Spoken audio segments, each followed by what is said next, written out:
vous avez un espoir particulier qui ressortira de ces élections? Aucun. Ils sont tous pareils. Un espoir, Putain, c'est la merde. Un espoir particulier, ouais. Ce serait bien qu'on ait des élections qui se passent sans grande crise. Au vu des candidats, pas vraiment. Pour le coup, pas du tout. J'ai pas de candidat qui me fait vraiment. Depuis le début de cette campagne, les seules choses que j'ai entendu parler, c'est sécurité. Super, la sécurité en France. On peut en parler, hein. Il y a des caméras partout ici. Hein. C'est tout un système, quoi. Argent. Ah, l'argent en France. Bah oui, l'argent. Et même des gens de gauche ont parlé de pognon. Ça va être compliqué, il y en a qui vont essayer de faire oublier des paroles qu'ils ont dites et faire croire qu'ils sont contre, en espérant que peut-être que ça va un peu les faire taire. 66% des gens ne votent plus en France. Rappelons-les aux urnes, ramenons-les aux urnes. Et comment on les ramène aux urnes? En donnant le pouvoir aux Français. L'Assemblée nationale, le Sénat, tout ça, ça saute et on met des citoyens. Élisons des vrais citoyens, pas des mecs qui font de la politique depuis 10, 20 ans ou qu'on fait l'ENA ou qu'on fait ceci. Est-ce que vous savez déjà pour qui vous irez voter et est-ce que vous allez voter aux prochaines élections? Alors moi, je vais voter. Je sais pas pour qui je vais voter, mais je vais voter. Ouais, pareil, je vais voter, mais j'ai pas encore fait mon choix. Est-ce qu'éventuellement ça pourrait être un choix par dépit? A priori, enfin j'espère pas, mais je sais plus trop, là j'avoue je suis un peu perdue en ce moment. Vous pensez qu'il y a beaucoup de candidats à passer? Ouais, il y a pas mal de candidats. Et je trouve que c'est beaucoup plus bordélique qu'avant. Bah, c'est un peu le chaos dans certains gros partis. Et je sais pas, la gauche qui est un peu, c'est un peu le bordel. Ouais, la gauche c'est le bordel, la droite, enfin l'extrême droite c'est vachement médiatisé en ce moment. Je suis pas fan et la droite classique, c'est la droite classique. Ouais. Mais à la fois il n'y a pas tant de renouvellement de personnalité que ça quoi. On retrouve vachement les mêmes candidats. Ouais, c'est pas non plus. Est-ce qu'on peut savoir ce que tu attendrais d'un président ou d'une présidente de la République? Beaucoup de choses. Une économie qui reste normale, la police a changé, ne serait-ce que par rapport aux manifestations, la Bravem a supprimé, ma fille de 7 mois a failli se faire renverser par une moto, la sécurité sur les attouchements sexuels dans les transports, et surtout je voudrais qu'on arrête cet endoctrinement de C8 par exemple qui invite Mélenchon pour faire un discours et qui invite Zemmour.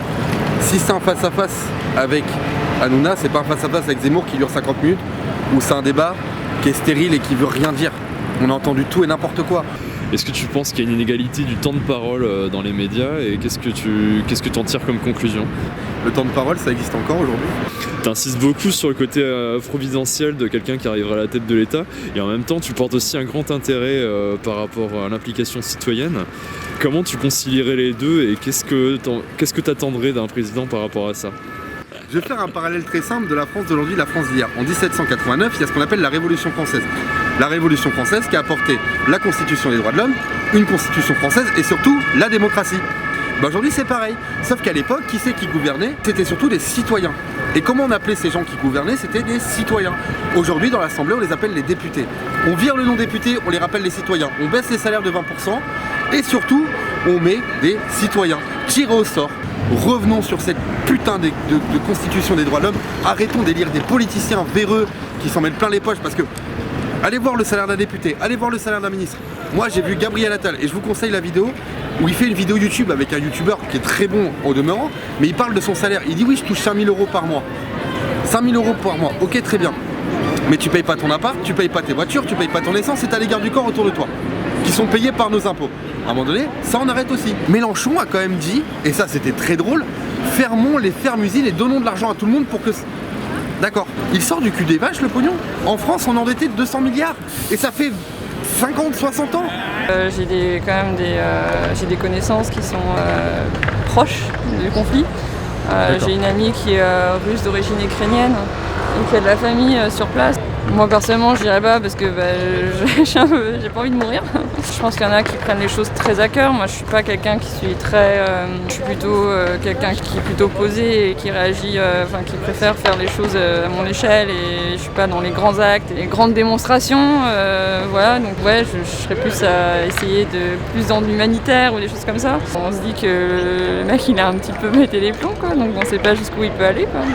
C'est quand même l'Europe quoi, donc c'est surtout une affaire de quelqu'un qui a envie de prouver quelque chose, pouvoir, il a la plus grosse. Est-ce que vous trouvez que le gouvernement français prend ses responsabilités et agit correctement Je pense que c'est toujours pareil, je pense qu'on a quand même suffisamment d'expérience maintenant avec les guerres pour voir que généralement il n'y a pas de recette miracle et il vaut mieux vaut mieux réfléchir avant d'agir, quoi. On a vu des précipitations, on a vu c'est compliqué, quoi. À un moment donné, si on ne veut pas foutre le feu, quoi. Ouais, les sanctions économiques, c'est une bonne chose. Après, c'est moche parce que au final, ceux qui vont vraiment le plus souffrir, c'est le peuple. Souvent, quand on attaque le porte-monnaie, ça marche. De débloquer de l'argent pour envoyer des armes. On a vu en Syrie, c'était la grande question, est-ce qu'on envoie, est-ce qu'on n'envoie pas, quand, comment. C'est toujours hyper compliqué de répondre à cette question. Je ne sais pas si c'est une bonne idée, comme je dis, moi je suis contente de ne pas prendre la décision. Je peux comprendre pourquoi, je peux comprendre aussi pourquoi non. Vous pensez que la crise actuelle justifie le fait que le président Macron annule son meeting? Enfin, je veux dire, là, à un moment donné, c'est bien beau la politique, mais bon, je veux dire, c'est la merde là-bas. C'est vrai que c'est assez ironique d'être là et de parler de ça, et puis en même temps... Ouais, savoir ce qui se passe en même temps là-bas, quoi. Il y a quand même l'Union Européenne qui a reçu le prix Nobel de la paix parce qu'on a réussi à plus avoir de guerre pendant tant d'années que...